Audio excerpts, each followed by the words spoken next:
नमस्ते प्रणाम भैया लोग। अगर वीडियो देखा था न तो पूरा लास्ट देखा तब समझ में आई, तब मजा आई। यही गाना सुना ले कबो सुन लेना है वैसा गाना, एकदम गारंटी पर दिल छू दे।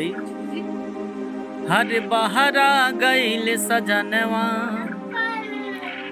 बहरा गईल सजनवा,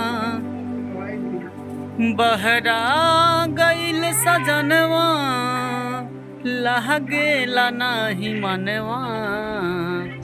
चोली के भीतर लाड़े ले राजा दोनों सुगनवा, चोली के भीतर लाड़े ले राजा दोनों सुगनवा।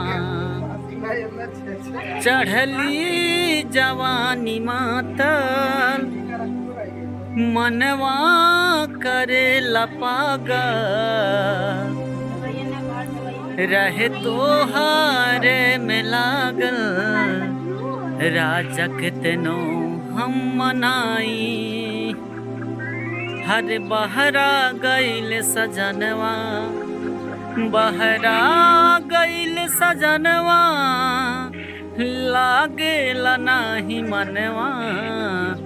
चोली के भीतर लाड़े ले राजा दोनों सुगनवा,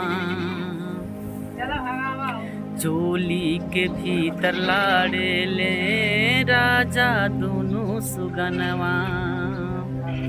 अरे छोटे उम्र में राजा लैला गवनवा, चाट लिहला पिया पूरा खजानवा। चुआता नीचवा से धार सजनवा। ओ माय गॉड, चाट लिहला राजा, काहे तू कैला यार पार सजनवा, काहे तू कैला यार पार सजनवा। अरे छोटे उम्र में राजा लैला गवनवा, चाट लिहला पिया पूरा खजानवा। चुआता बीचवा से धार सजनवा, काहे तू कैला यार पार सजनवा हो, काहे तू कैला यार पार।